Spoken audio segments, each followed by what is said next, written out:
Hello，各位觀眾朋友，今日我哋要講嘅唔係普通嘅 KOL，係黑白界嘅跨國 CEO 啊！卡塔爾土豪豪裝12萬尺冷氣豪宅招呼熊貓，香港公園對港產龍鳳胎家姐同細佬日日吸金300幾萬，呢啲無潺潺嘅頂流巨星用個 pat 就翹起咗成個國際生意盤啦！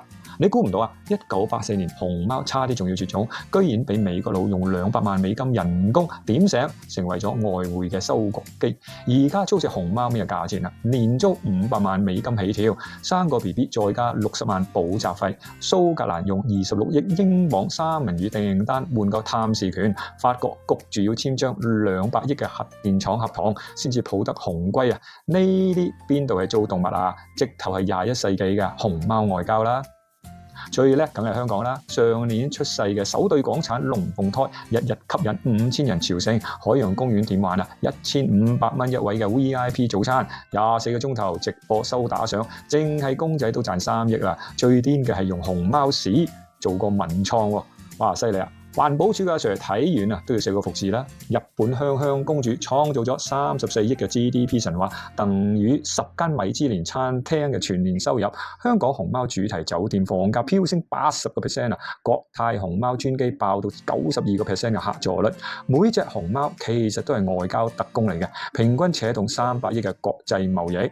華盛頓動物園班 keeper 送寶寶返國嘅時候都喊到收唔到聲哦。不過唔好誤會啊，所有海外出世嘅熊貓 BB 3歲之前一定要回國認祖歸宗，呢啲係寫喺佢哋 DNA 裏邊嘅國家情懷。有人話熊貓打工慘啊，帶你打開眼界啊！荷蘭土豪用咗700萬嘅歐羅起個故宮級嘅熊貓館，20款嘅竹任揀啊！香港富麗敦熊貓套房有智能竹香系統同埋花椒朱古力 high tea， 呢啲咁嘅待遇啊，搞到我哋班996打工仔都酸過未熟嘅檸檬啦！